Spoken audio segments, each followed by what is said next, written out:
Okay, I think we can begin. Okay, good morning to everybody, and our virtual ship is now ready to go further south, leave the Adriatic and enter the Aegean Sea. This means also that it's leaving the proper domain of the Latin Western world to enter that which is proper since many centuries of the Greek-speaking part of the Mediterranean. So some of the main stops are indicated in this map. Upon entering the Strait of Butrint, there may be a stop in Corfu town, and then the ship is ready to move further south towards the coast, to the Peloponnesus, where stops are probable in the Venetian strongholds of Modon and Coron.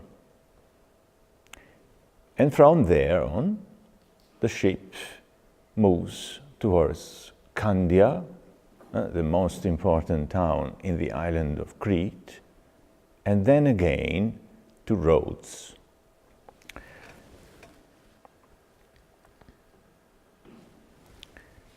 So an important passage is that from the Strait of Butrint to the town of Corfu, which comes to be described sometimes, especially because this is the first place where the population is basically Greek and of Byzantine rite in religious terms. So you see here the view of this small walled town in Corfu Island. And this is really, in the perception of pilgrims, this is a real border, basically linguistic and religious border. So for example, Louis de Rochechouart, who was a bishop pilgrim or a pilgrim bishop in 1461, remarks that Corfu est finis Latinitatis, the end of the Latin Western world, and incipit Grecum idioma et vulgare et literare. Here begins the Greek language, both spoken and written. So it's a real divide, at least in the pilgrims' perception. And there they have the possibility to make acquaintance with another, in some way, alternative way to be Christian, which is that of the Greek rite tradition, or Byzantine rite tradition. The town of Corfu owns a number of both Latin rite and Greek rite churches, but pilgrims are attracted especially by the Greek churches because they possess a number of interesting relics, not, let's say, first quality attractions, but indeed they have interesting mementos which come to be involved in their experience. Some of them take the opportunity of their first encounter with Greek Christianity to work out some, let's say, anthropological or ethnographic observation. Paul Walter of Gugglingen, a German pilgrim, remarks that Corfu is a bishopric and all priests are Greek or Greek-speaking.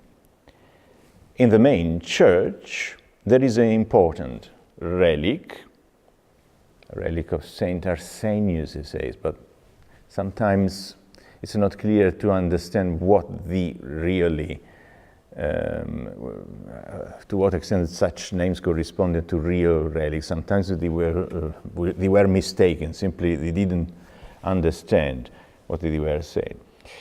And anyway, some pilgrims went there to this sepulchre, and some of them remarked the presence of one finger of Saint Arsenius and a small portion of the Holy Cross and other relics of saints. But apart from this, they have the feeling that this is not a proper place to honor important relics of this kind, because you see, the church is miserabilis. It's a very poor architecture, let's say, especially because it owns only a very few altars.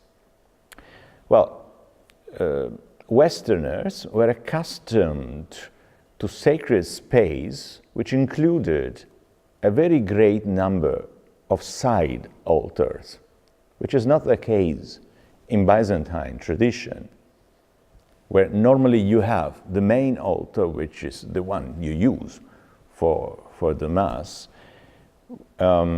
whereas the employment, the use of side altars for the performance of votive masses is a typically Western phenomenon. So in some way, the lack of side altars is interpreted as a hint, as a clue, as something which reveals the poor condition of a church. The less side altars you have, the less rich is the church, because side altars were financed by rich lay people. So everything has to be interpreted in this perspective.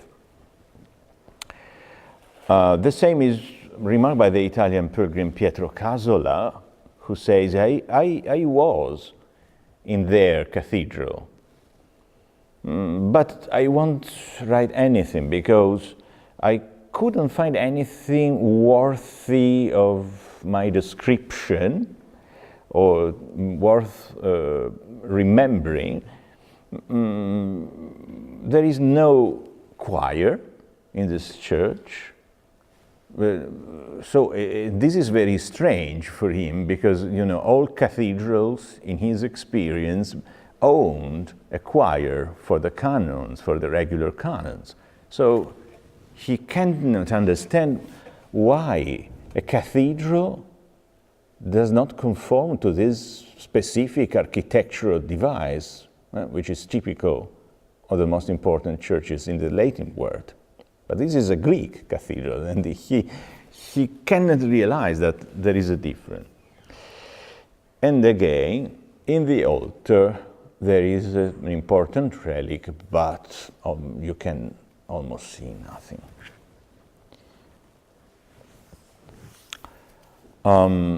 There are also Latin churches in Corfu. So Felix Fabri, again, is the richest in details about such places. They are not located in the town center, yet rather in its neighborhoods, in its, as it was also in Western towns. The mendicant orders have their churches just outside the town walls. So this is also the case in Corfu, and he can visit the churches of the Augustinians and of the minor friars, and Fabri goes there to say his prayers. Then he mentions also a church, a chapel in honor of the Virgin Mary, which was being constructed exactly in those years. So in his first visit to Corfu in 1480, he saw a wooden chapel, and it was being transformed into a stone one. Even in this case, he remarks that this was a votive church built on the initiative of sailors, so as a in fulfillment of a vow made during a storm or another dangerous situation.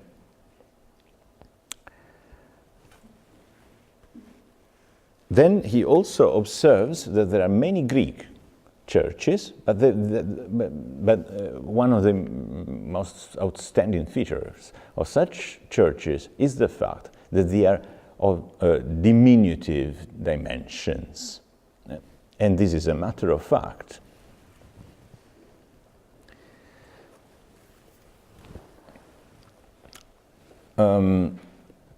Georges Linguerand, a pilgrim from Mont, observes that there is at least one very important relic in Corfu, and this is the body of Saint Spyridon, Archbishop of Cyprus. It's a full body. It's not just a relic, not a body part. It's a full body, and he remarks a very strange feature, the fact that during his feast, the body is exhibited in a vertical position, which is very strange for a relic. So it's treated in some way like an icon. À savoir, Saint Spyridus, archiépiscopus de Chypre, était tout entier, lequel l'on dit que le jour de sa fête, il se tient droit. Hein? And then again, there is a mention of a translation from Constantinople, which makes relics even more authoritative.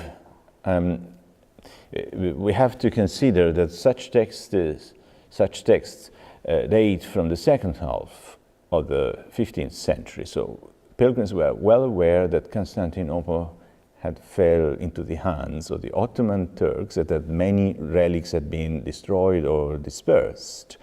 So many legends insisted on the possibility that some of such precious relics had miraculously escaped destruction by the Turks, and that they had been recovered to safe places.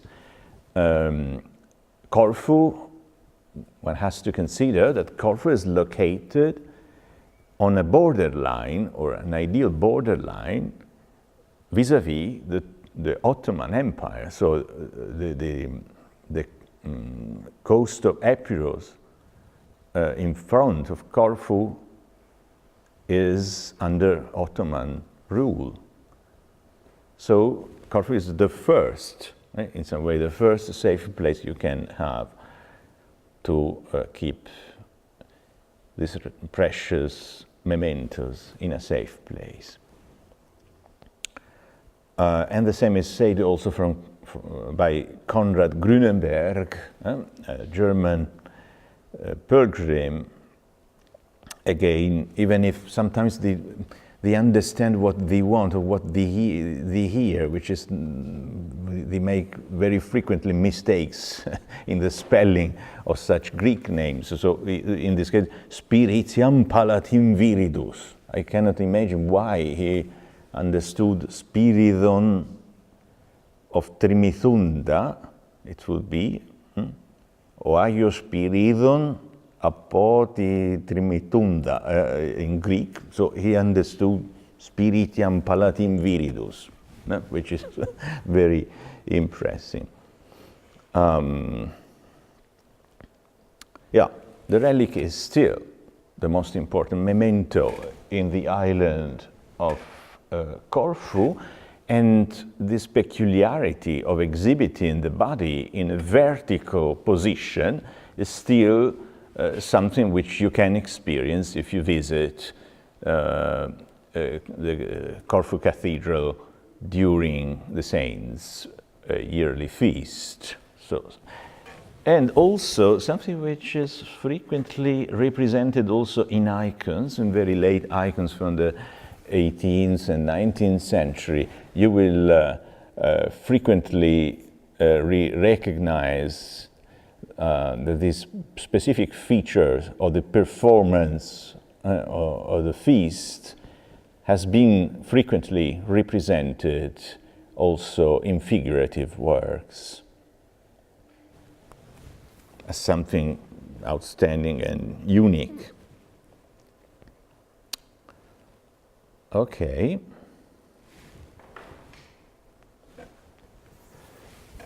Well, it may happen that this first encounter with the Greek-speaking world leads also to remarks and comments, observations about the way of life of the island, as is the case with Luchino dal Campo. We are at the beginnings of the 15th century. He's received from the local bailli, and Luchino appreciates a dinner. He is being served in a beautiful garden, and he describes the beauty and the richness of the dishes which were brought to him during that. And so perhaps this is one of the first interactions that pilgrims have with the local way of life, which is considered to be very relaxed and very something which can be really well appreciated. Another aspect, perhaps more important, is that pilgrims are struck by the cosmopolitanism, the cosmopolitan composition of local population. This is something we see in the French Anonymous from 1480 here. Toutes les écoles de la ville sont grecques. So all schools in town are Greek. Elles ne savent pas le mettre un seul mot de latin. So the local teachers have no idea of the Latin language, excepté à une petite école qui est au Cordelier. So only the Franciscans had a school for Latin Italian-speaking people. For the rest, all the population was Greek-speaking and went to Greek schools. Il y a dans la ville de forts châteaux sur de hautes roches quasi imprenables, and this corresponds more or less to the representations we have seen of Corfu with the two castles. La plupart et quasi tous les plus riches marchands sont juifs. And this is an interesting observation. There was an important, prominent Jewish community which dealt basically with business. Et il y a de toutes sortes de gens, latins, italiens, grecs, turcs et juifs. So it's not very clear what he means with this distinction between Latins and Italians, but basically all Westerners who are not Italians are included in this general category of Latins. Latin means those who are basically people attending the Mass according to the Latin rite. This would be, it's a religious category rather than an ethnographic or linguistic concept. Then there are obviously the Greeks, but also Turks, which is interesting because it means that there were in any case interactions with the Ottoman sphere. In some way, servants could be, or slaves could be of Turkish origins, but probably not only. There may have been also Turkish residents for other reasons. And obviously the Jews. Okay, so this is the first impact, the first encounter with the Greek world, which is a composite world, but with a very strong Greek tradition in both language and religious life. Pilgrims are fascinated by the Greek approach to devotional life. They appreciate icons. They are also impressed by Greek monks, Greek monasticism in general.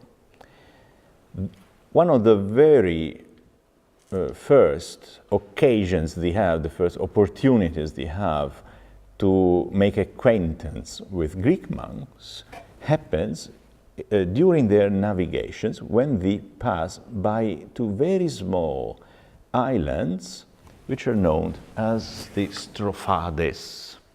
You see that they are quite far from the coast of the Peloponnesus, almost in the middle of nowhere, but to the south of Zakynthos. And over there, since several centuries, stands a fortified monastery which is known for the sanctity of its inhabitants. Very strong monks who are also accustomed to fight against pirates. And the islands have been invested by sailors with special traditions. So they are two very small rocks, actually, separated by a channel. And Venetian sailors pretend that this channel was established in a miraculous way when the ship carrying the body of Saint Mark was passing in this stretch of sea. So during the translation of the body of the apostle and the evangelist to Venice, the two islands separated themselves from each other in order to allow the ship to pass through this channel. Well, so we have, for example, an early evidence in Leonardo Frescobaldi's Travelogue. Lasciammo l'isola di Creti man mano che a Manritta, una isoletta divisa in due parti, so an island divided in two parts, la quale si dice si divise per sé medesima quando i viniziani recarono dalla città d'Alessandria a Vinegia il corpo di San Marco Evangelista, facendo luogo alla nave. So they made space to the left space to the ship which was going to pass through that stretch of sea, as if it was not possible to go around. You know, it's in the middle of the Ionian Sea, and nothing which is so difficult to. And the same is said also by the Flemish pilgrim Joos van Gistel, but allow me to avoid reading this text because my pronunciation of Netherlandish is very poor. But anyway, ter welche plekken eens in groot mirakel gebeurde, als den lichamen van Sente Merk, evangeliste, patroon van Venetië, uit Alexandrië gebracht was. So, this is a big miracle which happened when the body of Saint Mark was brought from Alexandria to Venice, and so on. So they insist on this story. But basically, the inhabitants attract the attention of pilgrims with strong monks who live there alone in the middle of nowhere, in the sea, in the open sea, basically. And Cristoforo Buondelmonti, in his description of the island of Crete, mentions this monastery and its community, its monastic community. Igitur fraternitas caloierorum residet. It's interesting that he makes use of a Greek word for to hint at the monastic community. They are kaloieri, which is a Greek word. It would be literally the good old ones. And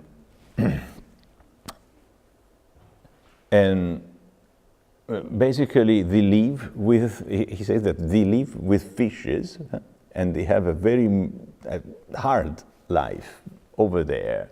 Et quia semele a barbaris capti omnes venditi fuerunt, moderni colentes ut secure vitam Dei contemplare possent, turrim edificavere.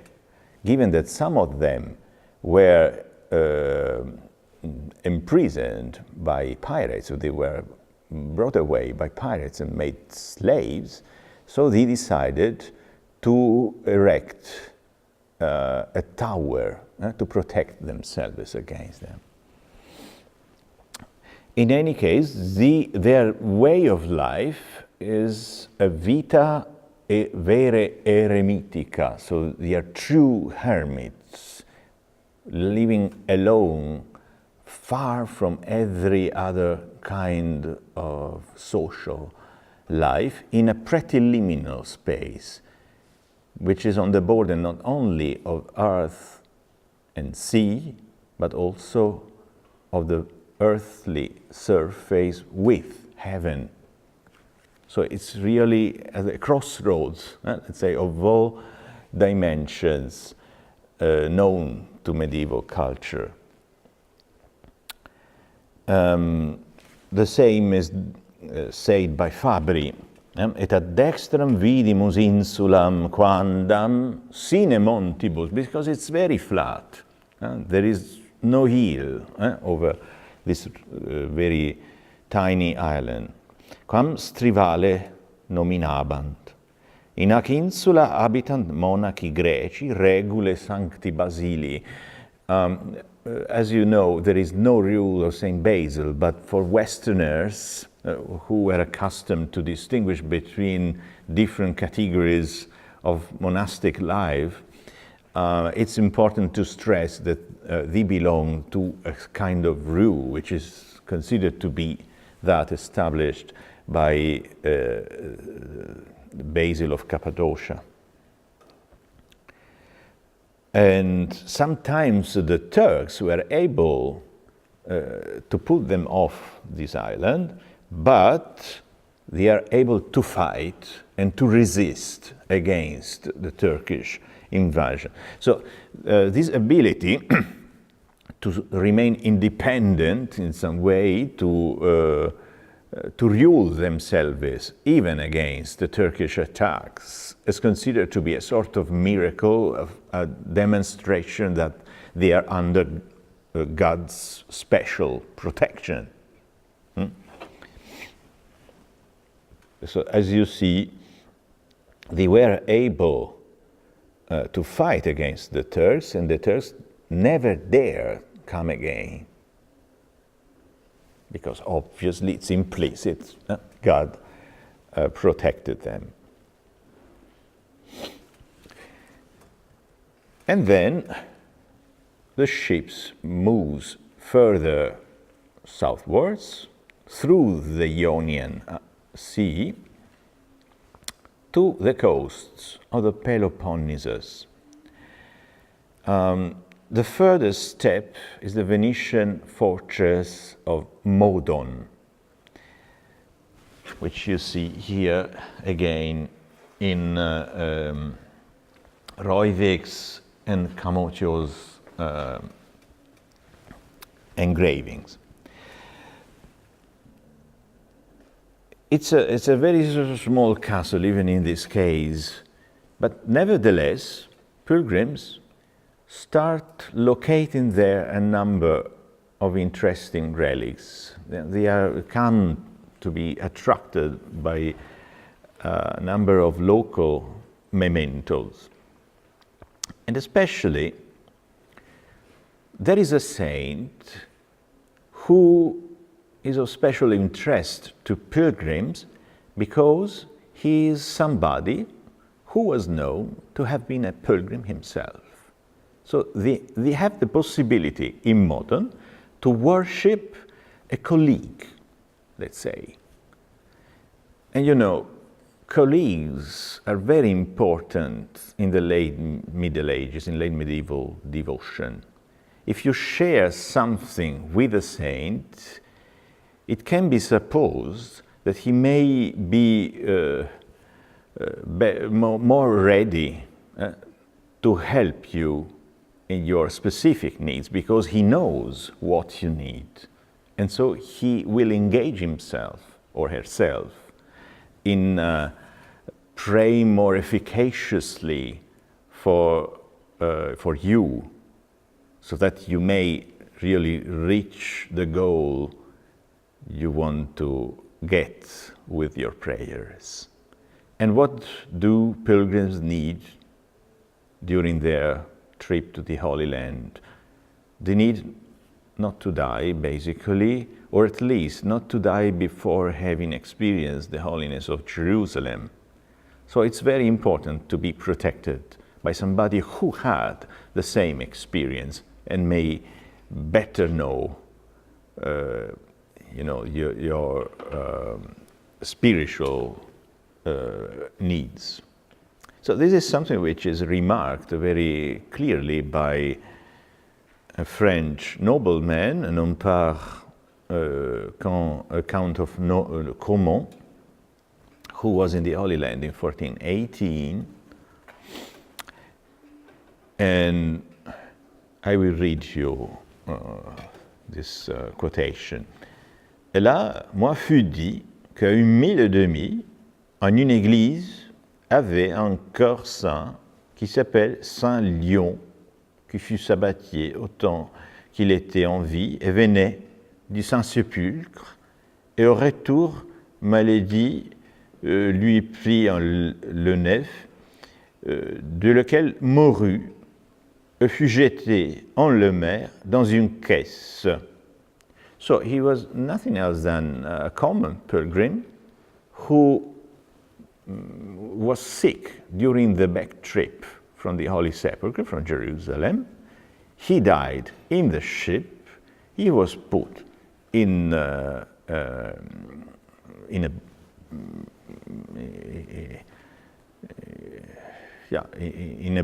boat and sent to the sea. So it was simply thrown into the sea, and nevertheless, the corpse came to the coast of Modon. Le maire l'a porté à terre près de la dite cité de Modon, et aucun gens le trouvèrent. Some inhabitants found him. Si s'émerveillaient que c'était, et cognèrent que c'était un homme, et vont le enterrer en une fosse que lui firent. Donc, he was found by the inhabitants of Modon and buried in a place outside the walls. Well, si que chacune nuit, dessus cette fosse où il était enterré, l'on voit 3 brandons de feu allumés par miracle de Dieu. Et s'il y avait une nuit, on a vision à l'évêque de la dite cité qu'en ce lieu avait un corps saint et qu'il alla par-delà et se fit désenterrer, tenir un seul honneur, comme il appartenait d'un corps saint qu'il était. So you understood what happens.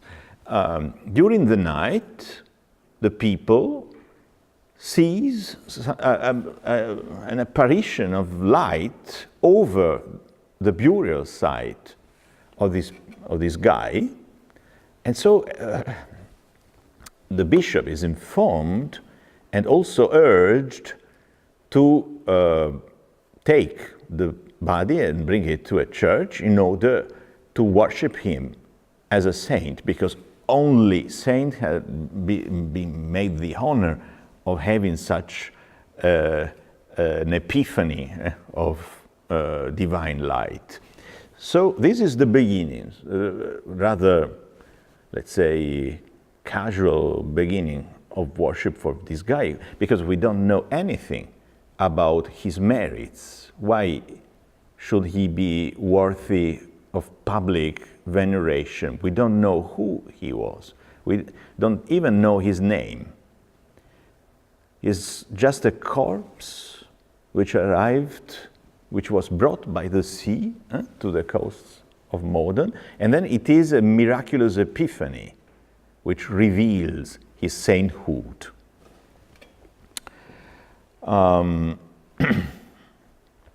Lors lendemain, quand le dit évêque fut levé, il révéla la chose et firent ordonnance d'aller par-delà et menèrent évêques, plusieurs chapelains et autres gens aux grandes processions. So you see, there is the performance of a rite which in some way establishes the cult phenomenon. Et tenta, là où ils commencèrent à les chercher, là trouvèrent un lit, le désenterrèrent et le mirent sur une charrue tirée au bœuf. So we have a car with oxen, which is a biblical topos. This was the way in which the Ark of the Covenant, for example, was carried throughout the promised land as told in the Bible. And it's a very typical topos also in many legends, foundation legends of miraculous icons and relics in late medieval Italy.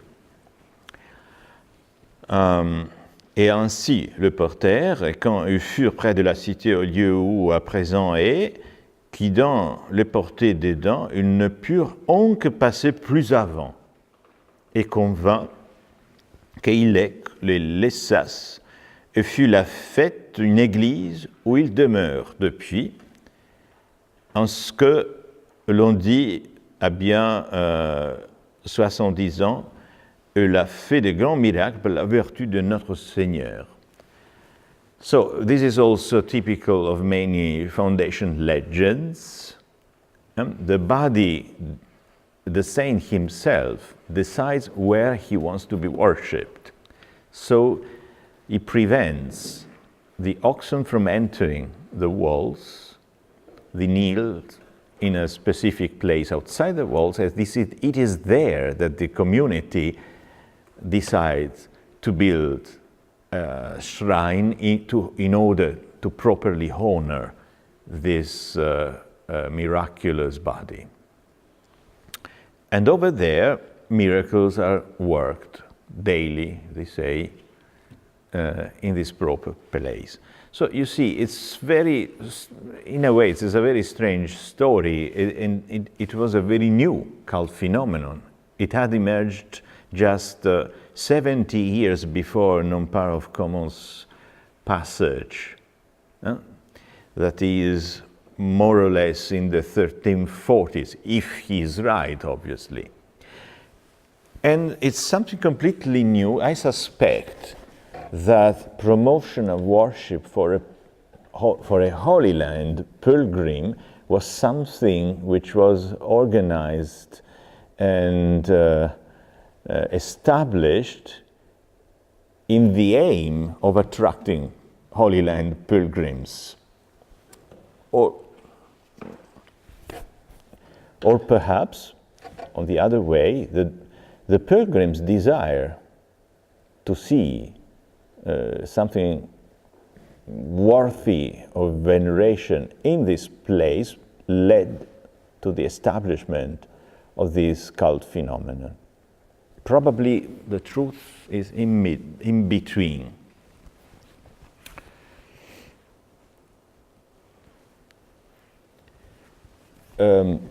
This saint is named Leo, but we don't know anything more about him. There is no hagiographic legend, no specific. His only merit is that of having been a Holy Land pilgrim and to have been dead on the stretch of sea of the Ionian coast of the Peloponnesus. So the same is for by Simone Sigoli, a capo a questo modone in su d'una montagna a mezza piaggia a una chiesa nella quale è il corpo di Santo Leo. And again, Nompar of Caumont informs us that the inhabitants of Modon made use of this body under many circumstances, especially when they were sieged or they had some perils coming from Arth, actually, from the way of Arth. So it was brought on procession. And Nompar also gives some information about the ways in which the body was ordinarily exhibited. Je suis allé dans cette église pour voir le corps de ce saint que détienne le grec derrière le grand autel du cœur de l'église. Je le vis dans une caisse ferrée entier, ainsi qu'il lui plut. So it is kept behind the main altar of a Greek rite church. You see that there is no problem as to the fact that Latins and Greeks may share the same cult phenomena. Western pilgrims go to Greek rite churches without having any suspicion or against the owners of such churches. I mean, the cult phenomena go beyond the religious or confessional divide. And it has to be stressed that in such places, especially where we tend to think of the events of 1054, the moment when the Latin and the Greek Church officially separated in the sense that they anathematized each other, but this did not mean that there was a real break in frequenting each other's churches. It could frequently happen, especially in these places where Westerners and Greeks lived together, that the same buildings could be used in some way by both Latins and Greeks. So this is something typical of the Latin-ruled territories of the Levant, which is sometimes also remarked and observed by Latin pilgrims.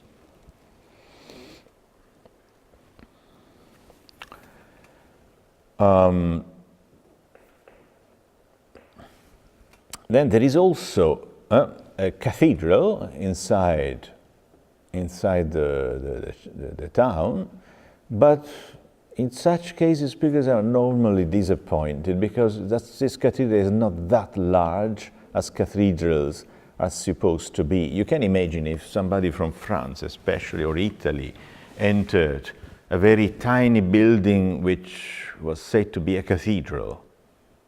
and looked much more a parish church or a chapel, they were immediately disappointing because they immediately made a mental comparison with cathedrals in the Western world, with Gothic cathedrals such as we see here in Bretagne in almost every small town. So the tiny dimensions were considered to be at odds with the canonical status of a building as the church or the bishop and the regular canons.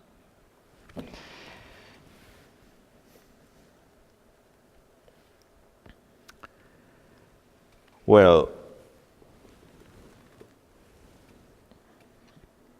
after the fall of modern and Coron are conquered finally by the Turks in the 16th century. After that, legends concerning Saint Leo, the pilgrim, persist. Some pilgrims are said that the relic were saved from destruction in some ways. Some others report stories which are even stranger, even older than this one. So, for example, Barthélemy de Salignac, a French pilgrim, says that perhaps, according to some people, the body of the saint is still in the city, concealed in some place, whereas some other pretend that Saint Leo is still living, is still alive, and has concealed himself somewhere in the mountains around the city.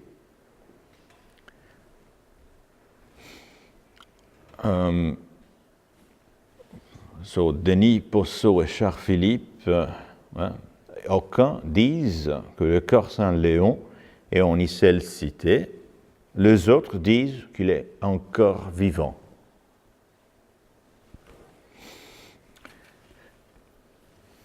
Be this as it may, pilgrims go further to their next stop, which is the main port in the island of Crete, Candia, present-day Heraklion.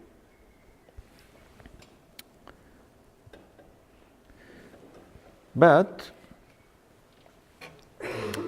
I already told you yesterday that some of these voyagers were people who had been built in classical literature and had interests also for Greece as the site of many ancient stories repeated by many texts. And we find hints at connections with places recorded in classical literature already in some earlier travelogues, as for example in the case of Giacomo da Verona, who was a priest but also a built man, an erudite person, and while passing by the coast of Crete to the west of Candia, he remarks the presence of a mountain whose outline looks much like the face of an old god. And this old god is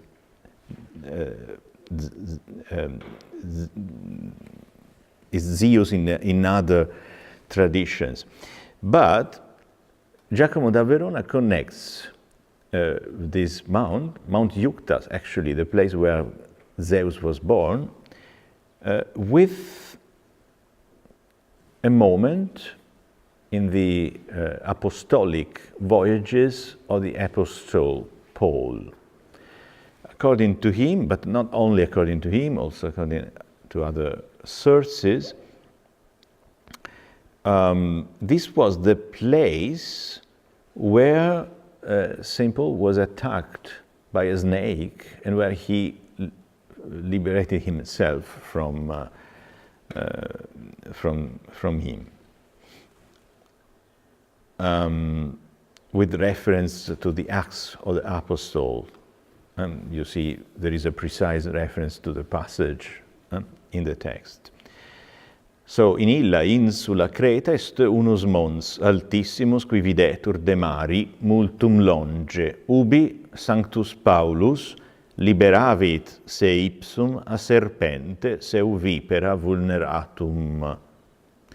Et ibidem dicitur, ipsum dedisse illi qui ipsum hospitio suscepit gratiam contra serpentes et suis heredibus ex descendentibus, et vocatur ille montis Sancti Pauli ipsum vidi et prope fui per 15 miliari, etc. So, given that there are no, at least I'm not pretty sure, but it was said that Crete, like Sardinia or other islands, had no poisonous snakes. This was connected with the presence of St. Paul and this event told in the Acts of the Apostles. But this is important because we find here a category of holy site, in some way, or memorial site, which we had not yet encountered along the sea routes to the Holy Land. Namely, the so-called expanded Holy Land we were talking about yesterday. The Apostolic memoirs, sites connected with the passage, with the presence of some of the apostles, could be considered as an expansion of the memorial sites of the Holy Land. And this is one of the most interesting cases, even if not only a very few pilgrims mention it, only a very few go as far as this place to see, the cave where St. Paul would have resided for a while. Okay, but I think you are curious to see Mount Euctas. As I was saying before, later pilgrims recognize the outline of Zeus's face in the profile of this mountain. Actually, yeah, this may be considered to be a nose. Yeah, so there is something you can project on this image, on this mountain. I would like also to stress a matter. We spoke of two distinct holy topographies, one connected with the needs of sailors and navigation, and one other which is more specific of Holy Land pilgrims. It is a matter of fact that the holy sites evoked in the litany, in the sailors' litany, the Sante Parole, or Holy Word, in Crete, do not correspond to the places visited by pilgrims during their stay in the island. So, the Sante Parole mention Santa Vereconda di Candia, which is, Vereconda is an Italian translation of the Greek name Paraskevi. And we know that there was a small chapel of Aia Paraskevi in the port of Candia, so probably they were meaning this tiny place. And then Santa Maria della Freschea di Candia, which this is a monastery located in a small bay to the west of Heraklion. Nowadays you have only some very small ruins of some walls, but we don't know anything. This is the only source, practically, that we have on this place, which was important for sailors, but it was even hardly accessible from the town. Indeed, the town was majestic and something which the Venetians had invested with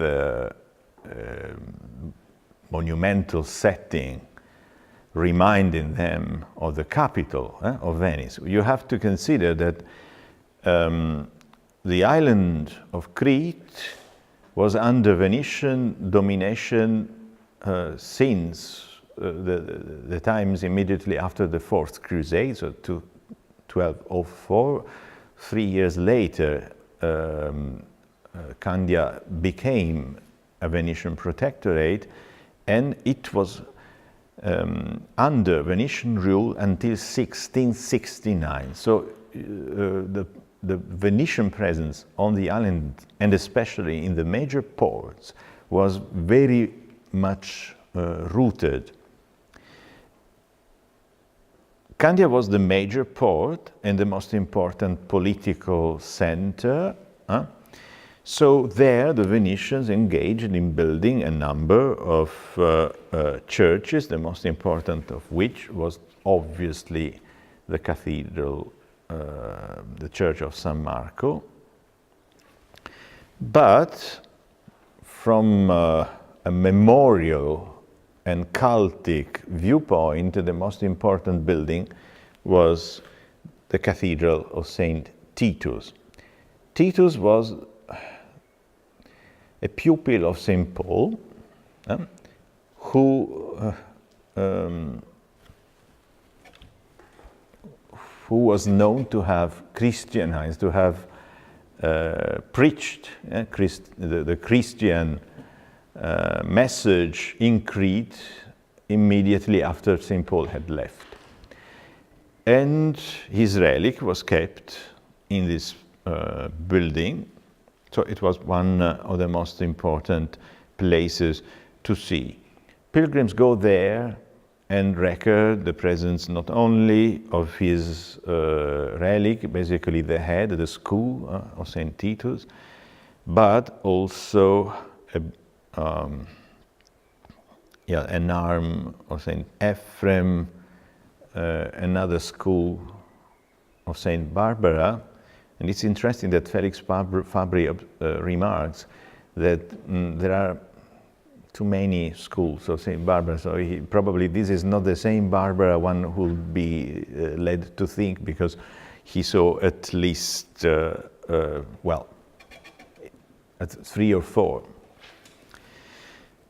Okay. But perhaps the most majestic structure in Candia is the Franciscan Convent. I forgot to say that the school of St. Titus can be considered to be also a relic, a memento, which reinforces the association of Candia, of Crete, with the Holy Land, because Titus was a pupil of St. Paul, so in some way he belongs to this expanded Holy Land, corresponding to the voyages of the apostles. But certainly the Church of St. Francis, which you see here, was located on a prominent place in the landscape of the port town, and it was visited by pilgrims, especially because it possessed a great number of interesting relics. Pietro Casola, for example, il più bello lì, the most beautiful building in Candia, è la Gesia de Santo Francesco di Frati Observanti, is the Church of St. Francis of the Observant Friars. È più bella che la Gesia Cattedrale. It's more beautiful than the cathedral. The cathedral. Ha uno bellissimo coro con gli stadi triplicati, a chi non sono mancati libelli intagli con lo suo bello convento e sopra il muro della città. So it possesses a beautiful choir, and we know that it was made in the Venetian way. So it was looking like an Italian church, not a Greek church. As to the relics, there are many. The school of the Bishop Saint Stephen, one arm of Saint Simeon. So again, Saint Simeon, the holy priest of the temple. Pilgrims are encounter this figure, which they already met in different port towns along the Dalmatian coast. First in Venice, then in Zadar, again in Dubrovnik, and now in Candia. Then there is an image, probably an icon, said to have been painted by St. Luke. And again, this is another obsession for pilgrims. As we noticed, icons attributed to St. Luke were encountered in almost all port of calls during the navigation.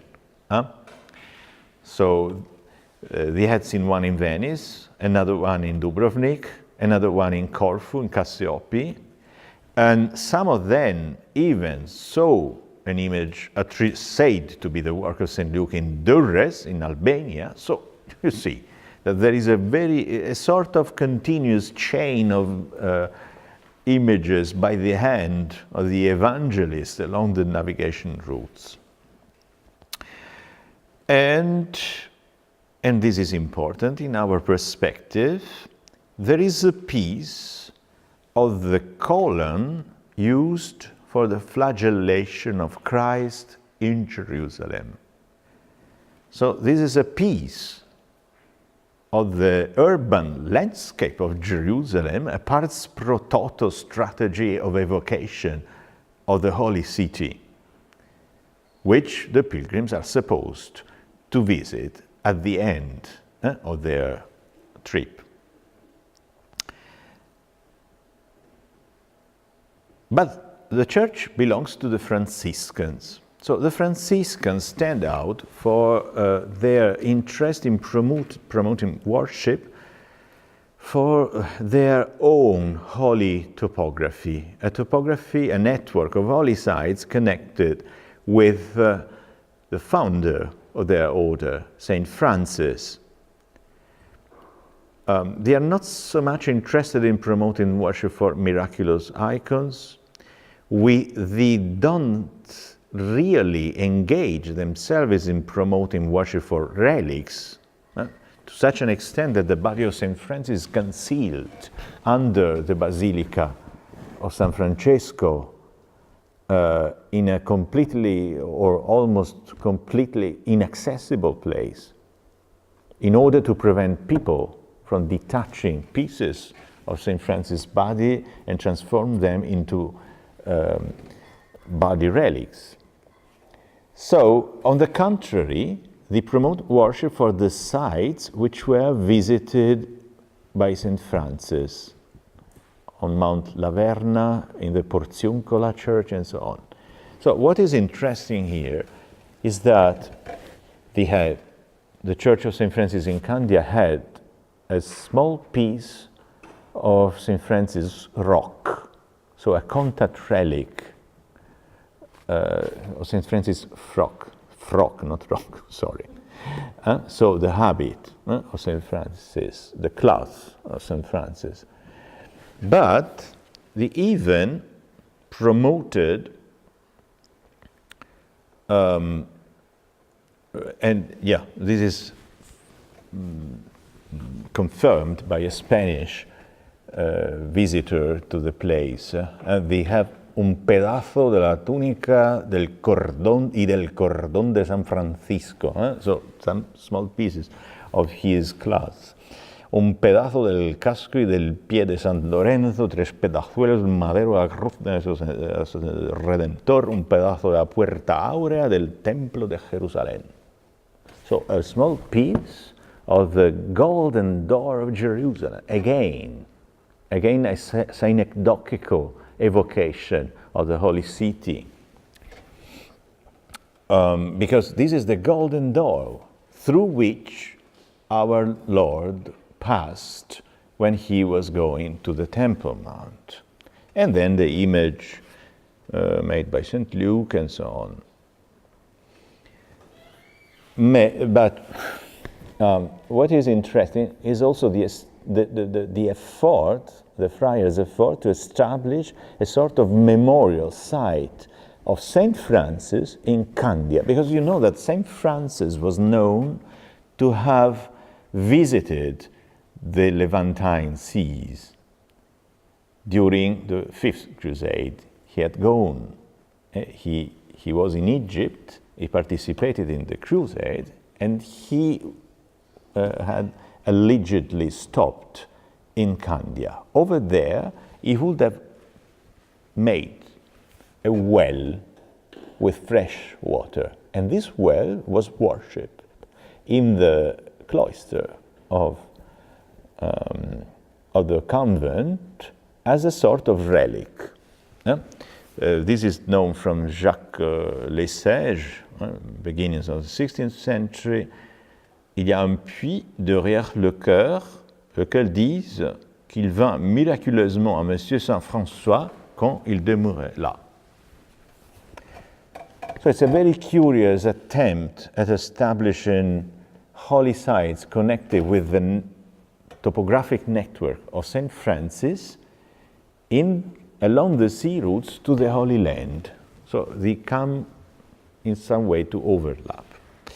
Should I make a pause because I see, or should I? It's, huh? Yeah, for a short one. Yeah, 5 minutes perhaps. Just 5 minutes because I have still many things to show. 10 minutes then. No, 5 minutes. 5, okay, because you have things to show. Yeah. Things to make. No, things to show.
one of the most important aspects in this story is that pilgrims start, I think it can be said that ethnographical literature, modern ethnographical literature begins with pilgrims' travelogues to the Holy Land. They are confronted with different usages, different habits in both the religious and the domestic, private realm.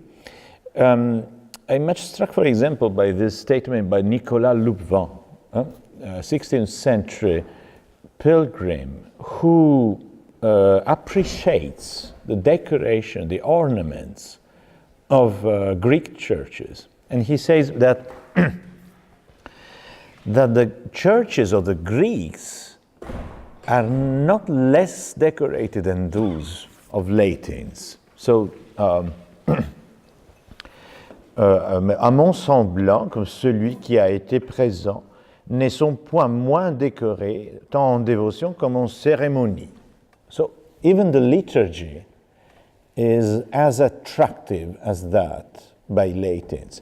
And one aspect of Greek rites and rituals that impresses pilgrims is the fact that they often carry icons on procession. This is said many times. And portavano in dicta processione essi greci figure depente sopra tavole assai grande, con crocifissi, and so on. And this is actually something we know also from figurative sources such as Georgios Klontzas' 16th century engraving with a procession in Candia.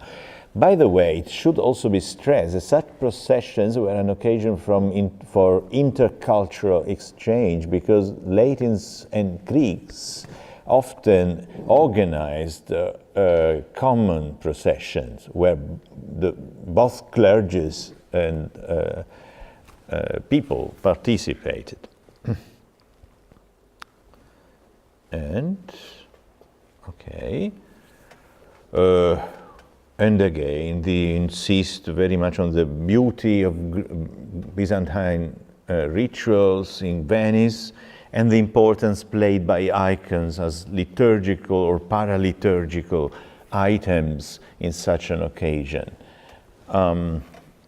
This is the Virgin Mesopanditissa, whose worship started much later, but still, if you go to Venice to Santa Maria della Salute, you will still have the opportunity to see an icon which had become one of the most important cult objects in Candia before being transferred to Venice in 1669 with the fall to the Ottomans. Well, this fact of icons are obviously, icon painting is the Byzantine art par excellence.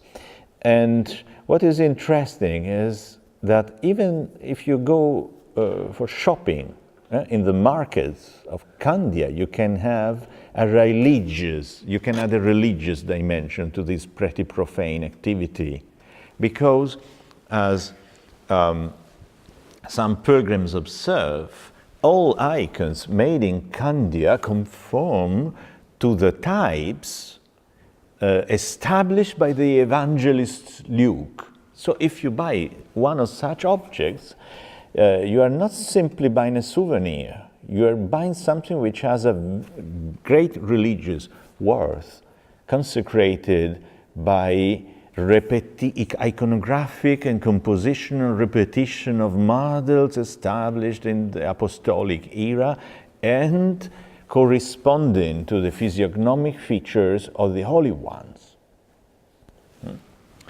Especially Felix Fabri said, imagines beate virginis, quas singulari quad a Marte vivaciter depingunt, secundum formam, qua Sanctus Lucas dicitur depinxisse virginis imaginem. So it's not just an image, it's an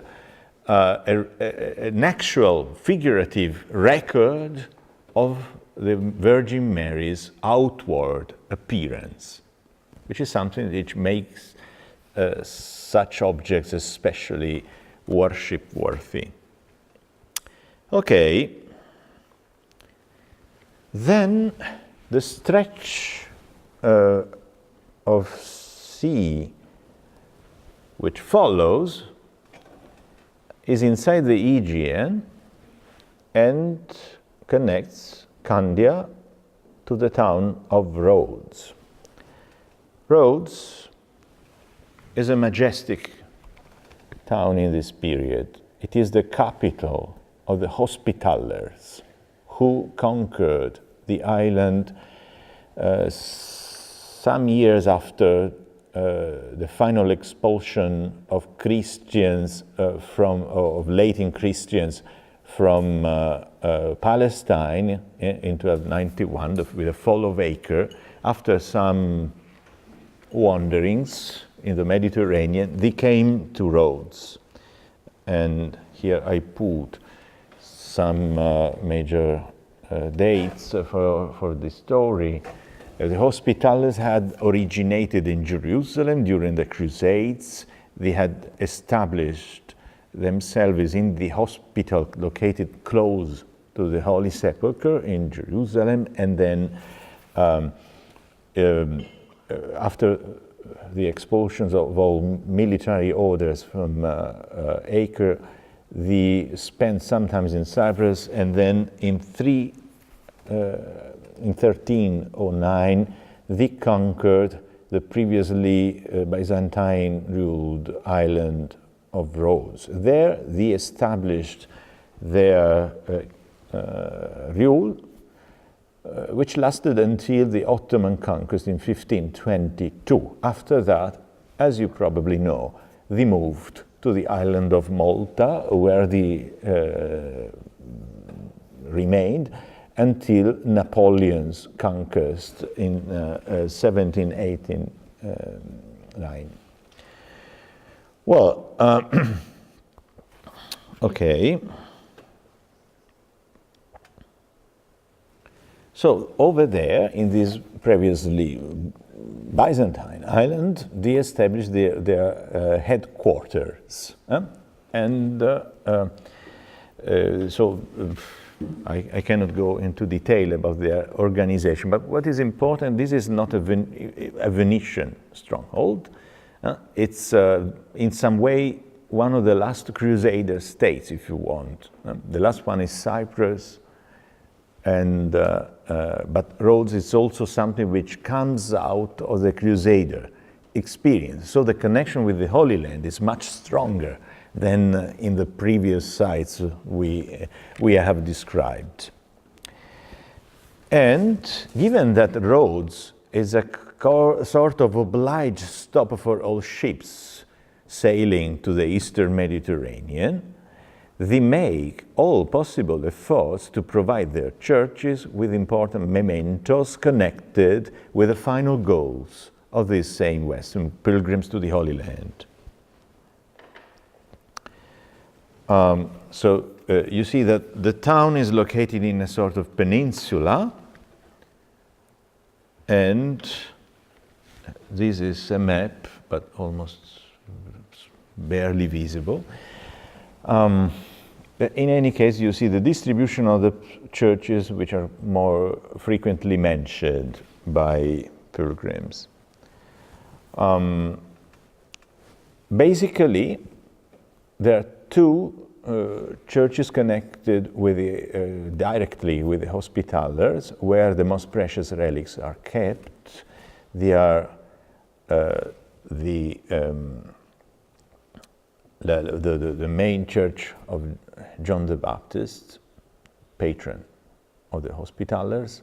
They are Hospitallers of Saint John, so therefore Saint John is their protector, their patron saint.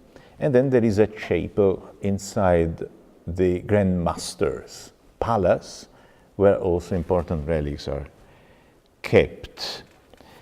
This church was miraculously preserved during the Ottoman period, almost without any change, but it burned suddenly in the 19th century, and it was completely destroyed. So we have only some ruins. We can reconstruct the plan of the church, but basically what we know is due to a French traveler who made engravings of the exterior and interior of the church.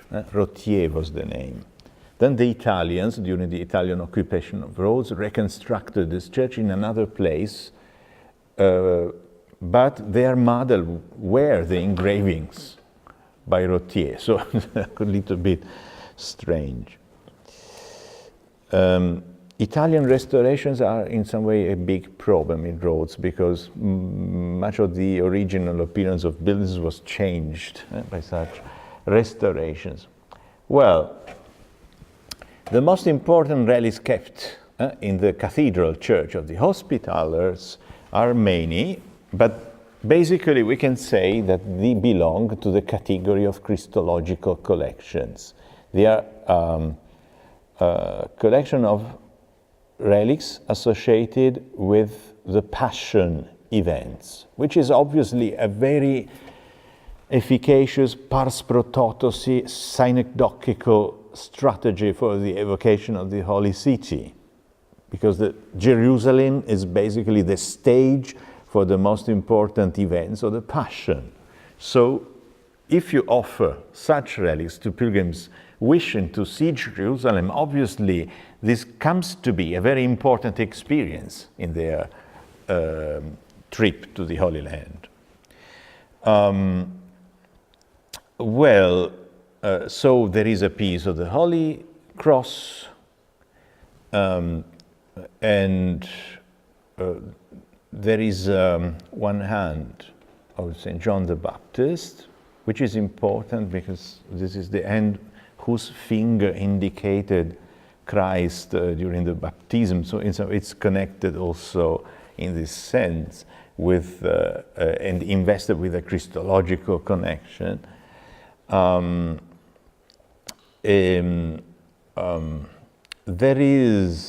are many other relics, and I will show some of them. In 1522, they were mostly they escaped the Ottoman conquest, especially because the Hospitallers were allowed to bring their possessions with them by the Ottomans. And most relics were carried to Medina, La Valletta, and in Malta, where they were kept until their partial destruction during Napoleon's invasion. But we have a number of figurative sources showing the appearance of such relics. So the hand of the Baptist, and you see also the finger of Mary Magdalene and so on. One full arm of St. John the Baptist was sent from Constantinople by the Ottoman Sultan in the late 15th century, and this event was recorded in a number of engravings accompanying Guillaume Caussin's chronicle of the big siege of Rhodes in 1480. And you see that the story tells that the Sultan was inspired by an angel to send the relic to the Grand Master of the Hospitallers. And here the Turkish ambassador brings the relic to the Grand Master. So it's interesting to see to what extent the religious divide is overcome by political needs, actually. And here the solemn procession and reception of the hand of St. John the Baptist in Rhodes. There was also a reliquary arm of St. Catherine, and again, St. Catherine of Alexandria. one of the most important saints for Westerners, who was worshipped in Egypt, in Alexandria, and on Mount Sinai, that is, in places which were often associated to the Holy Land trip. But there were also other relics, such as this one. One of the coins given to Judas by the Pharisees.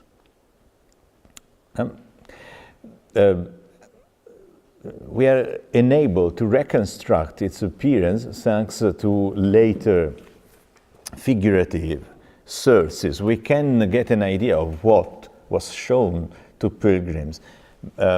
Basically, an ancient Rhodian coin with a Rhodian tetradrachm, which was always frequently described in a very curious way. So, for example, Barbâtre, d'un côté est la face ou image de César, so Caesar, et de l'autre côté comme une houppe. To tell the truth, this kind of image dated back to coins of Hellenistic type, displaying Alexander's face. But they thought, obviously, that they were from the time of Jesus, and so they interpreted them in this way. So also very sympathetic is the description by Alessandro Rinuccini, a Florentine pilgrim. Una moneta d'argento fine di grandezza ad uno grosso comune e poi è inserta in uno cerchietto con una catenuzza appiccata. So it was suspended from a chain, a small, tiny chain. La qual moneta è improntato di rilievo dall'uno dei lati una testa con zazzera di capelli. So a head with very big hair. E dall'altro lato uno fiore quasi a modo di gigli azzurri che nascono per i campi in sullo irios, ovvero giaggiuolo. So he interprets this sign as a lily. So they tend to report, obviously, such images to their own experience. So we have a number of later reproductions which enable us to understand what was shown to them. And again,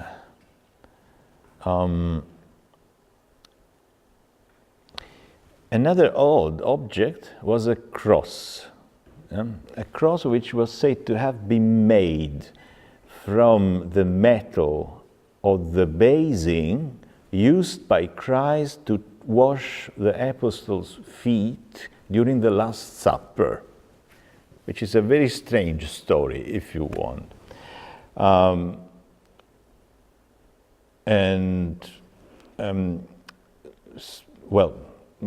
But probably the most important relic in Rhodes was a thorn of the Holy Crown of Christ, which was known to blossom regularly every Holy Friday each year. It was kept in the Grand Masters. It was kept in Rhodes again. Yeah. So this is frequently described. This was the most important memento owned by the Grand Master himself. It was kept inside the private chapel of the Grand Master's palace, which you see here in modernist reconstruction made in the period of Italian rule in Rhodes in the 1930s. Well, this was pilgrims were frequently allowed to participate in this event. When we were over there, and we were often witnesses to such a miracle. And, well,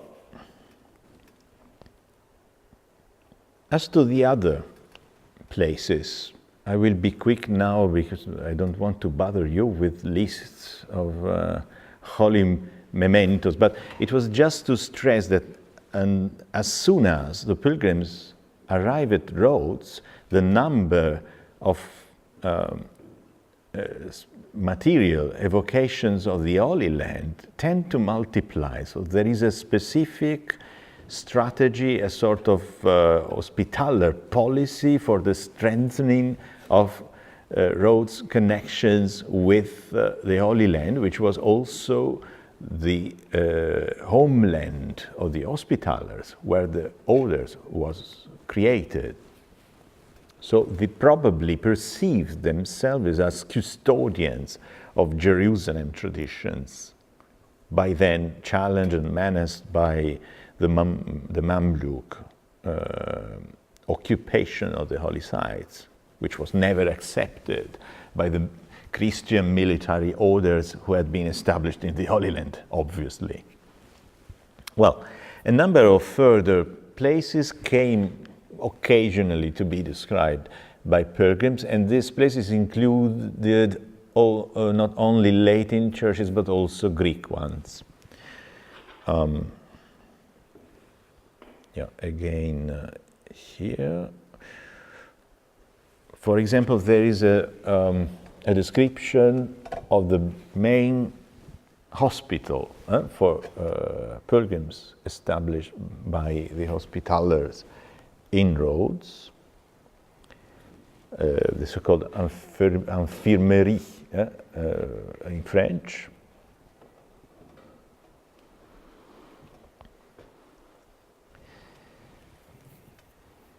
And again, this is a list of the relics in the possession of the Hospitallers by Nicola de Martoni. It's not always thoroughly clear where exactly they were kept, but in any case, this is a sort of inventory.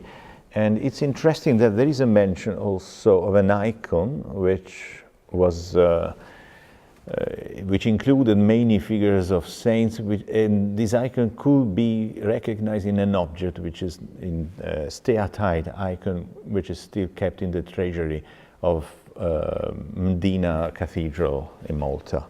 Okay, but let's go further. Specifically, a shrine which was specifically associated with the needs of the sea was the Church of Saint Anthony, located in the port of Mandraki, which is the port of Rhodes. Over there was kept an image, most probably a statue, not an icon, a statue of Saint Anthony the Abbot, made according to Western iconography. So you know that Anthony is frequently represented with a pig, and he's clad as a member of the Antonite order. The Antonite order was strictly associated to the Hospitallers, so this makes the link clear.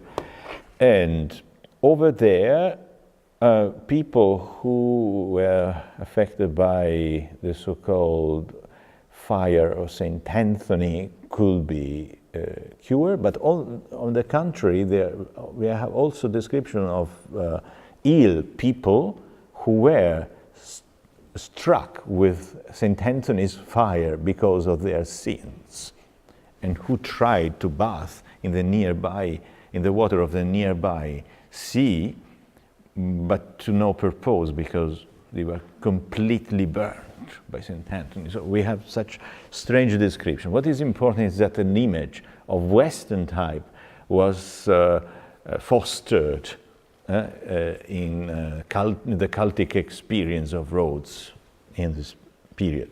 By the way, the church was probably located in a site which was later substituted by a mosque, or better, a masjid, which is still a pilgrimage site for local Turks. So there is sometimes a continuity in holy sites, even in the Ottoman period, a sort of shift of devotional values which transcends religious and confessional divides. And as to the Greek churches, there is at least one which is mentioned in the neighborhoods of Rhodes because of a holy spring. Anyway, you see that there are many churches in Rhodes which happened to be mentioned, but probably the most famous one was not located within the walled towns, but somewhat to the west of it, on the top of Mount Philerimos. Over there was worshipped an icon said to have been painted by St. Luke again. This is one of the most curious icons attributed to him. For many years, we thought it was completely lost. I can say for about 200 years, because it suddenly disappeared on the eve of Napoleon's conquest of Malta. It is reported to have traveled until Russia, where it was kept in the Tsar's private chapel in his palace in St. Petersburg until the October Revolution, but it was appropriated by the counter-revolutionary army, and it became a sort of protector of soldiers. But on the eve of the defeat of the counter-revolutionary aristocratic army, it was brought to Berlin. From Berlin it was brought to Serbia, where it remained in the palace of the King of Serbia or Yugoslavia actually, until the Second World War. On the eve of the Nazi conquest of Yugoslavia, it was brought to Cetinje in Montenegro, in a monastery, where it was found about 15 years ago. And there was a testimony to these events. So we can still have an idea of how it looked like. It was a Byzantine icon. We have only the face.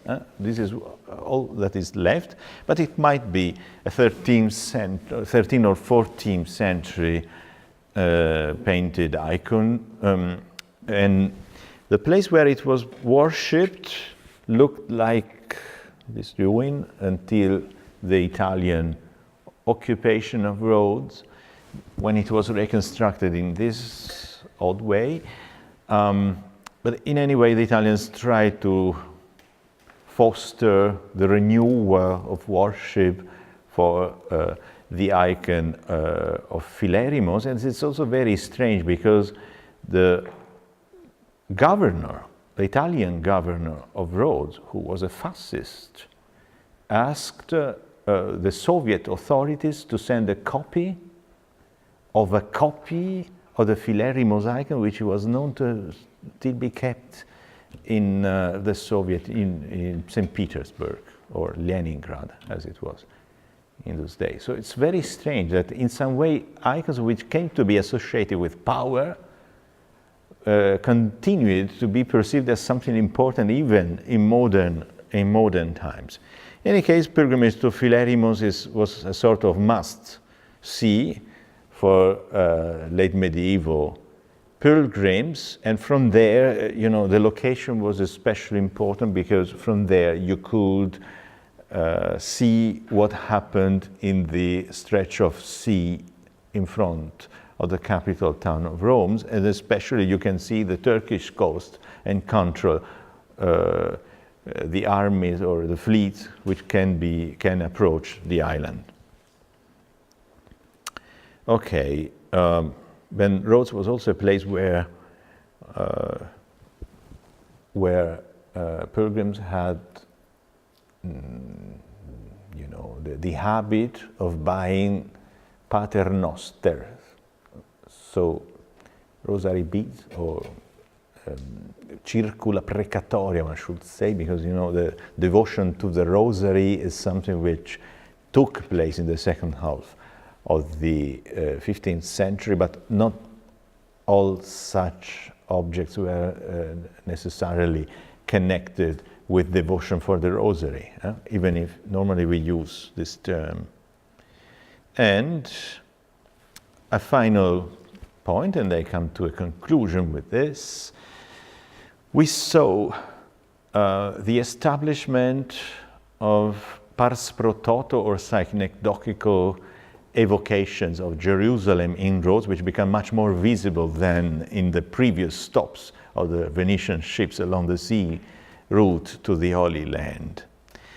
There is perhaps, I say perhaps because we are not thoroughly sure, but perhaps there was also an attempt at establishing a sort of topomimetic reproduction of the most important holy sites of Jerusalem in Rhodes. So this would be much convincing, because the hospitals had certainly an interest in describing their new see as a sort of new Jerusalem, as a surrogate Jerusalem. Basically, we have at least one pilgrim mentioning a church of St. Catherine, and we can locate this church, which was probably the chapel or the hospice of St. Catherine, founded by Domenico d'Alemagna, an Hospitaller friar in the 15th century. But Barthélemy de Salignac states that the cemetery of this church included also a mimetic reproduction of the Holy Sepulchre.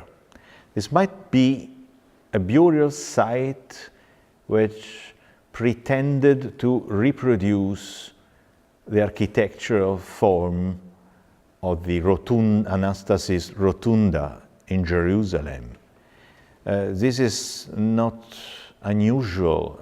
I mean, in the religious, devotional perspective of somebody who wants to be buried in a place, if your tomb looks like the Holy Sepulchre, this may be considered to be a very good way to express one's wish to be welcome in paradise. I mean, because the Anastasis Rotunda commemorates both Christ's death and his resurrection. So in this connection, it can be extremely important. But the other possibility is that this was just one stopping place along a processional route imitating the way of the cross. We know that this was exactly the period when Jerusalem pilgrims started locating with much more precision the precise stops of Christ along the way of the cross in Jerusalem. And, okay, this is the hospice. And the processional way may have been the famous way of the Knights, which is still one of the marvels of Rhodes, or one of the most important touristic attractions. I say this also because we have some representations, some figurative sources displaying such monumental crosses erected on a sort of artificial hill. So they are like devotional pillars which are known from contemporary Western Europe, and it is well known that such objects could be associated with the practice or repeating the way of the cross in the devotional experience of private people. They marked the distances between each stop of the way of the cross, and they were reproduced in this way. There are a number of examples. The same we see also in this view of Rhodes by Pinturicchio in Siena Cathedral. Alberto Aringhieri, the donor, was a member of the Hospitaller order, and therefore he wanted the town of Rhodes to be represented in the background of his portrait. And you see here again a cross elevated over an artificial hill. Well, basically, this idea that a way of the cross was established in Rhodes is not that improbable, because we have a very interesting source which comes from the place where I teach, Fribourg. Over there, a member of the Hospitaller order, Pierre d'Anglisbert was his name, established a replica of the way of the cross of Jerusalem according to the distances he had known in Rhodes. So it is clearly stated in this official document of Fribourg municipality that the way of the cross of Fribourg was modeled, was a replica of the copy of the Jerusalem way of the cross made in Rhodes. So this is basically the only source we have about its existence, but I think it's enough. And here you see a reproduction of the way of the cross in Fribourg, where you can recognize these similar pillars with crosses which marked each of the stops along this devotional path. So, I think that's all, folks. But obviously, if you have questions, I'm ready to answer them. Thank you.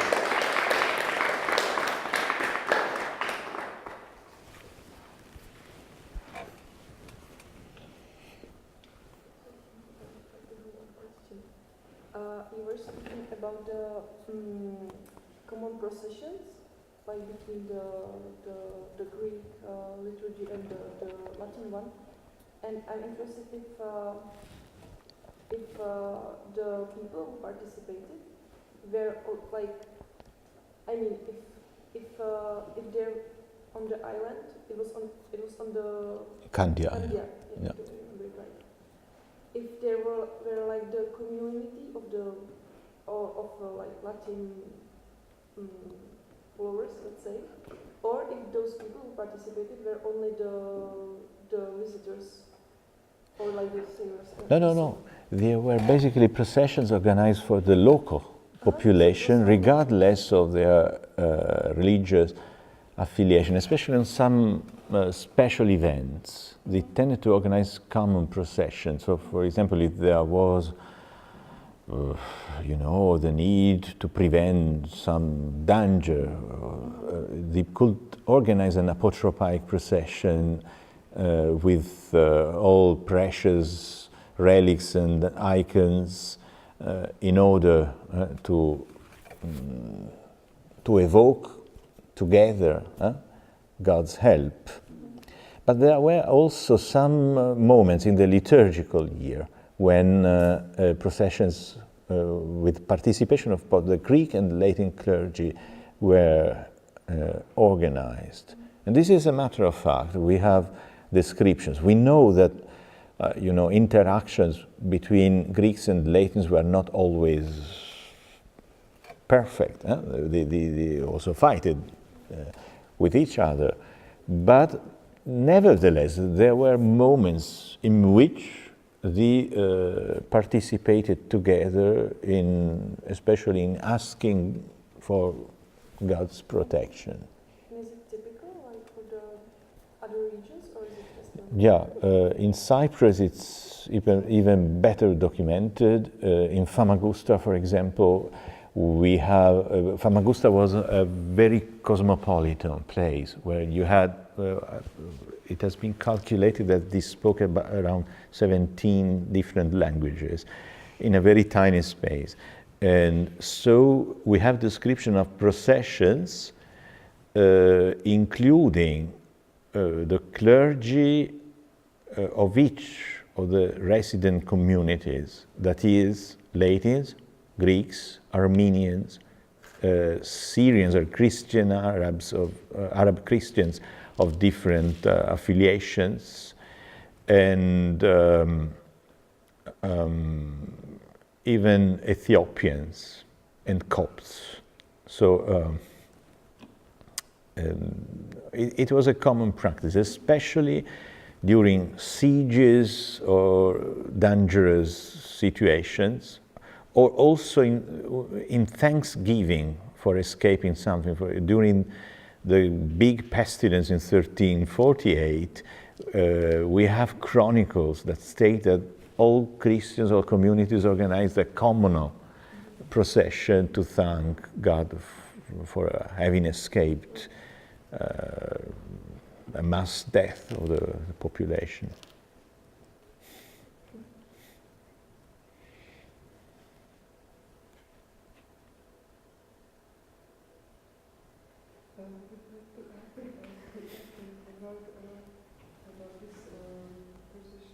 But you have to speak louder because otherwise I... About the procession in Rhodes, with the cross, we can connect it with the objects. You said that they are relics, and you also list of the relics and where they were preserved, in which church, and if they correspond with this Passion of Christ. Because there are some objects connected to the story, like we have something from Judas and Magdalena, and some things we can imagine like this narrative story and can reconstruct it away, or if you think it's impossible, if we have some tools to imagine it like precisely according to the objects, because... Well, yeah, I couldn't enter into all details of this story because, you know, this is obviously also the outcome of a research which is still in theory in some way by my collaborator Sofia Azaritu. But in general terms, it can be said that the most precious relics were kept in the Church of St. John of Kolakion, so the church which burned in the 19th century. And after the fall of Rhodes, all relics were brought to Malta, where they were kept until Napoleon's conquest of the island. Then they were either destroyed or dispersed. Only a very few were kept in Medina Cathedral. But we have descriptions of how they were exhibited by the Hospitallers. So pilgrims came, disembarked in Rhodes, and after a few hours, they were already allowed to see the most important mementos kept in St. John of Calakion. So they made a special ostension for them. In some cases, from St. John of Calakion, they moved to the Grand Master's palace, and over there, at least the most, the most important persons, the aristocrats, were allowed to enter the palace and see the private chapel of the Grand Master, where the Holy Thorn was kept, and also St. Catherine's arm. But the most important relic was the thorn of the Holy crown of Jesus, because it was considered to blossom in a ritual way. So every year it blossomed on Good Fridays.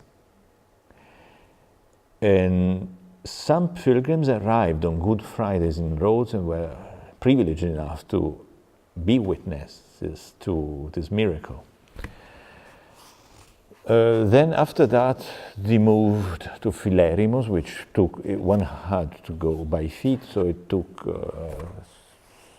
a while to get to the top of the mountain and worship the icon. And yeah, this is more or less what we know. But our main sources are Pilgrims' Travelogues.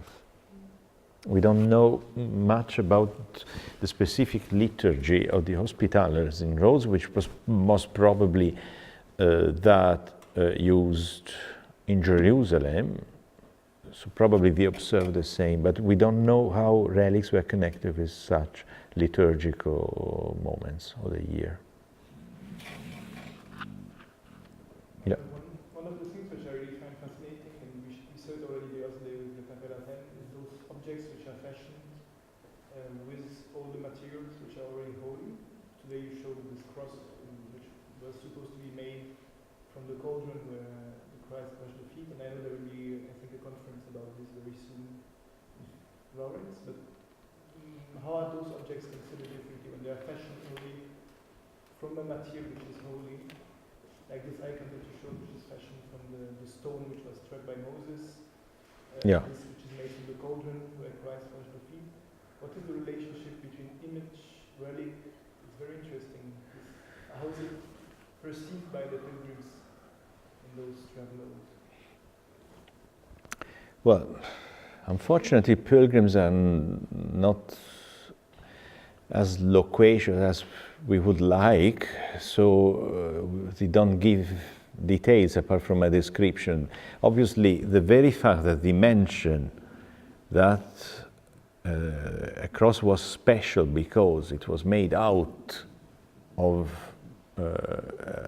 an hollowed material is important. So basically what makes that cross holy is the fact that it was originally made out of the metal of the basing used by Jesus to wash the apostles' feet.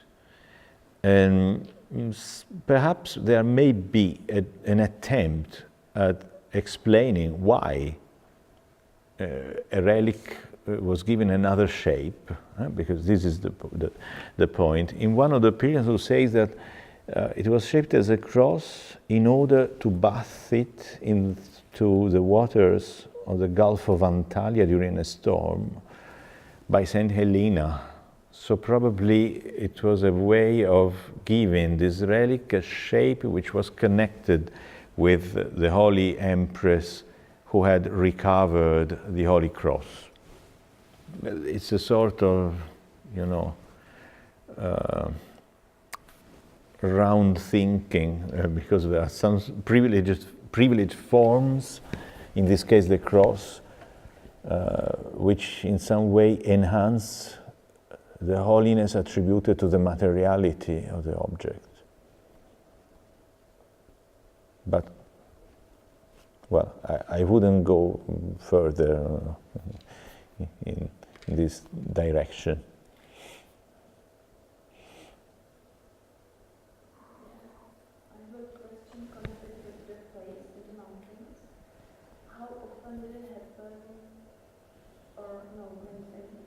I suppose that it happened quite often that some place which is mentioned in classic mythology is like very consecrated and reused by Christians.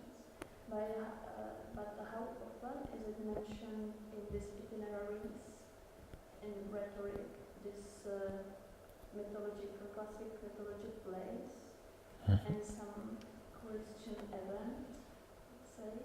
How often is it connected in rhetoric? You mean how often pilgrims mention both the mythological origins, mythological connections, and the interpretatio Christiana, let's say. Well, that's a brilliant question. I never thought of it, but basically myths and classical myths are mentioned especially from the second half of the 15th century onward.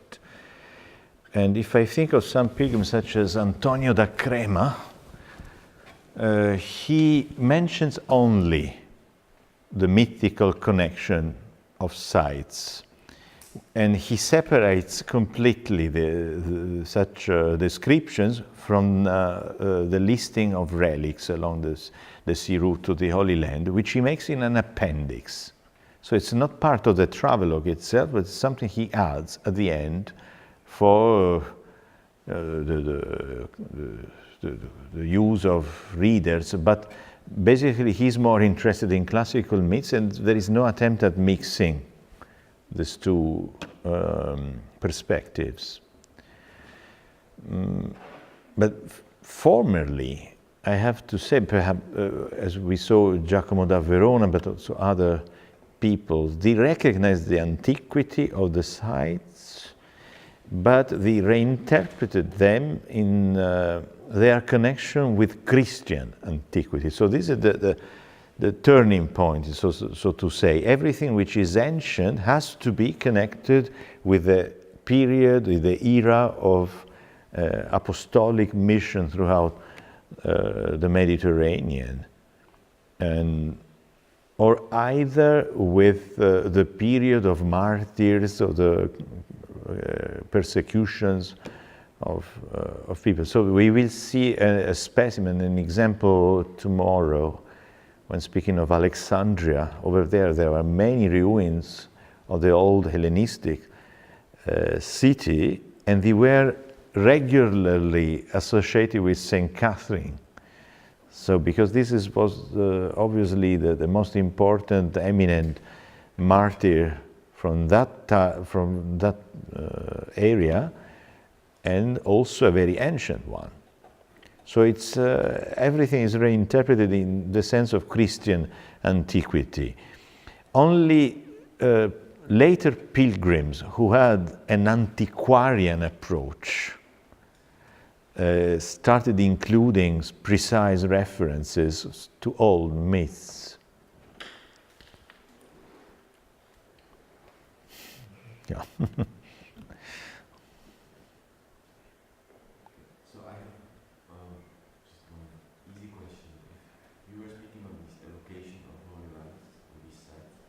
So I wonder if this was somehow reflected into these intervals, where the pilgrims would be excited about getting near to the holy land. Please speak a little bit louder because I couldn't. These allocations of the holy land, if they had some impact on the pilgrims, if they would be excited about getting near to the reach, it's like somehow reflected in the text. The idea of being closer to the Holy Land when visiting Rhodes or These places should evoke Jerusalem, for example. you mean the reproduction of the way of the cross, such as in this case? Well, in some way, it's a parallel phenomenon you have in the late Middle Ages. On the one hand, there is a multiplication of efforts to go on pilgrimage to the Holy Land, much more than in the Crusader period, for example. But on the other hand, it becomes more and more complicated to get to Palestine, especially in the second half of the 15th century. It was not always possible to embark and visit the Mamluk-ruled areas of the Near East, especially depended on the general political situation.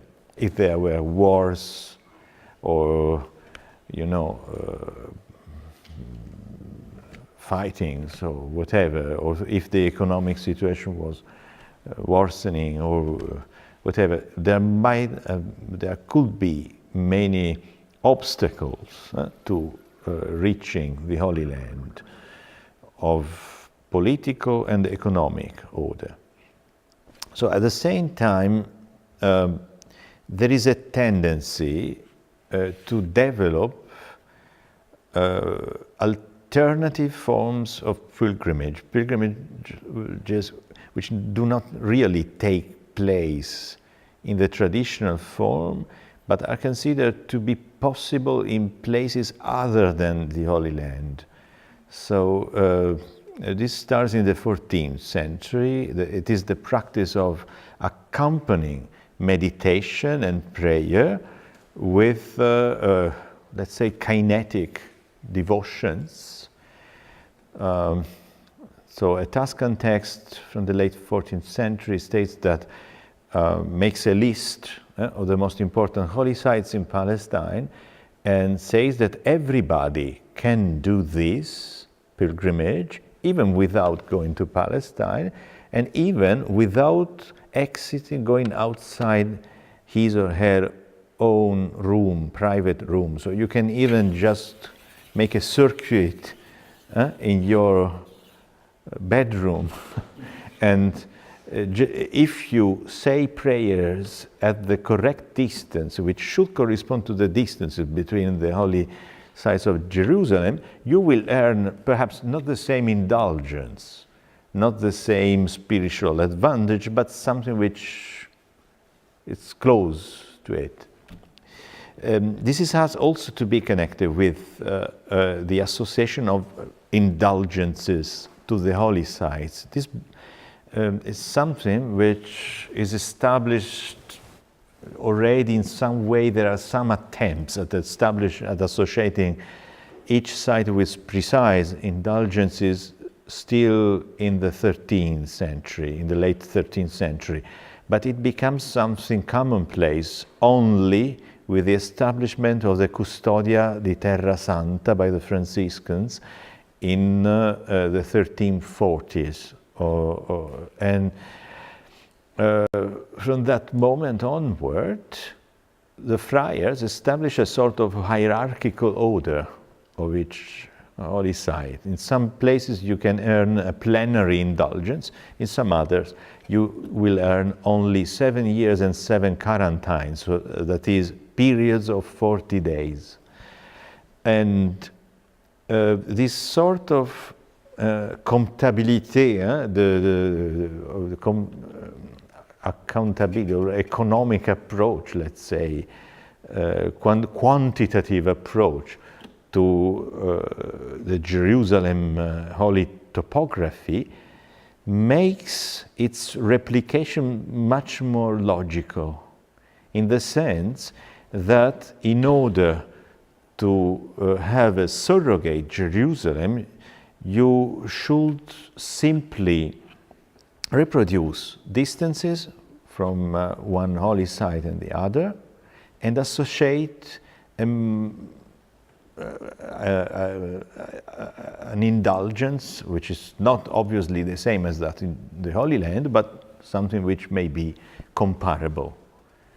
And then you have just to move from one pillar to another, from one chapel to another, or whatever. In some cases, even it was recommended that you yourself, you can just decide that that building is the Golgotha, that over there is Pilate Praetorium, and then you can move from one to the other, make stops at regular spaces, say a prayer, and earn something like an indulgence.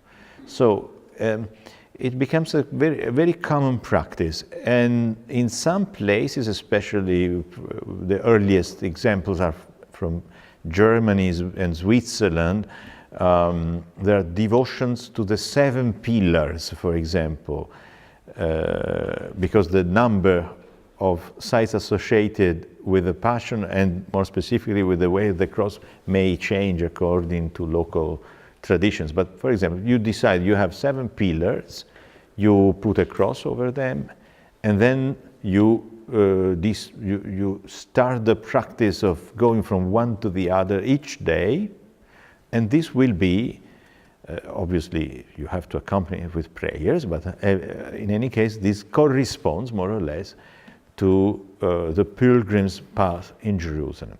What is also important is that the present day Way of the Cross is the outcome of a long reshaping of Jerusalem's holy topography, which was modeled finally on such experiences made in Northern Europe. Because in this period it was even not allowed to go in the right direction of the Way of the Cross, because it was considered to be dangerous. The Way of the Cross was in the Muslim quarter of Jerusalem, and in order not to disturb the Muslims, the friars suggested to begin in the early morning after spending one night in the Holy Sepulchre.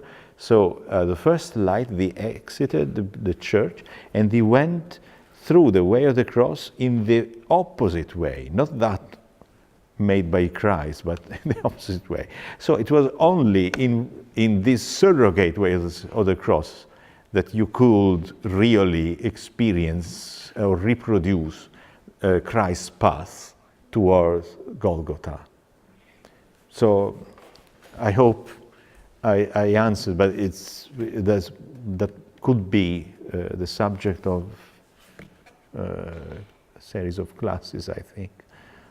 Reminds me that it's very kind of similar mechanism of these big fashion cyclists, like a theatrical one, which really increased also in the 15th century, and there is the representation of each side space, like on the small mansion,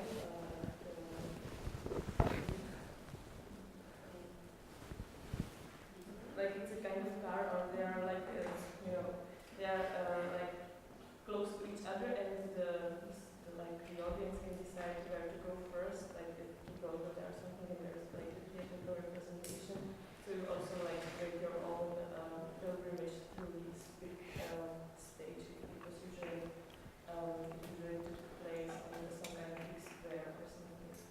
And it was like especially like kind of significant for the 15th century. I mean, at least in like Europe, Western Europe, I don't know about this theatrical events on these kind of roads. Maybe there are some notes from. No. The connection is very close. Even in painting, this is the period when representations of the passions according to a topographical order are made, especially in German painting. You have many instances of this. They were painting made to suit the meditational exercise of pious persons. Basically, nuns, for the nuns, this was, a very common practice. They even had a special notion, which was worked out in the 15th century, especially the Giardino d'Orazione, speaks of this, makes use for the first time of the concept of memoria locale, or I translate this as locative memory. So memory means the meditational imaginative agency associated with meditation. And locative means that you imagine the passion events in their proper setting. And this is something you can make in the interior of a convent, or in the space of a town, or in Jerusalem itself, because an important aspect of late medieval pilgrimage to Jerusalem is the fact that pilgrims are encouraged by the friars to imagine the passion event in the proper site where they are staying. And they perfectly know that the sites, very often the churches are just ruins, so they have to integrate the Jerusalem landscape with their mental imagination. Or in sometimes they were even prevented from entering some places, as in the case of the Haram al-Sharif, the Temple Mount. Christian pilgrims couldn't access the Temple Mount in the Mamluk period.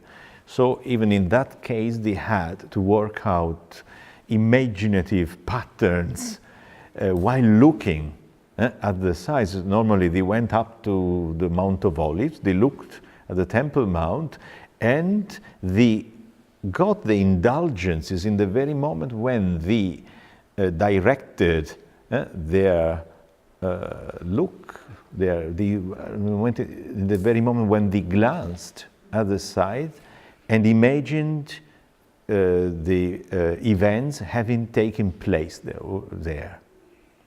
So it was something very precise. I mean, you look, you perform a prayer, and the agency of your looking and praying activity will provide you with an indulgence, which is something which can be calculated in quantitative terms. So something which is very solid and material. Anyway.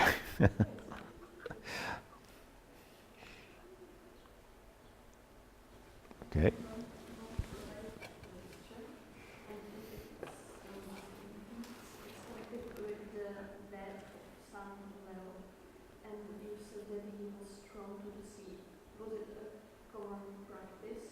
Yeah. Yes, you can imagine for the health of other passengers, it would have been extremely dangerous to keep a corpse within a ship. So burial of the dead took place in this way. They simply threw corpses into the sea. But this is something which was also confirmed by the scriptures, because it is written that the dead will reappear at the end of times. Some of them will come from earth, some of them will come from the sea. So it was perfect, even from the viewpoint of canon law, it was admitted that people dying in ships were to be buried in water. In the modern time, it was the ritual how to do it. The person will, of course, would put in like a big bag with stones in order to go like down. Yeah. They were put on a big piece of wood. The prayer was said, and then they were like put inside. It was already this so in the 14th century. It's already.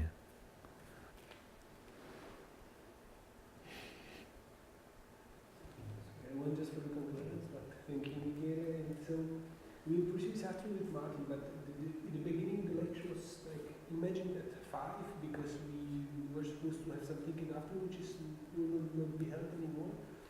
So I don't know when you want to do it. We could do it, of course, earlier. I mean, when will the lunch start?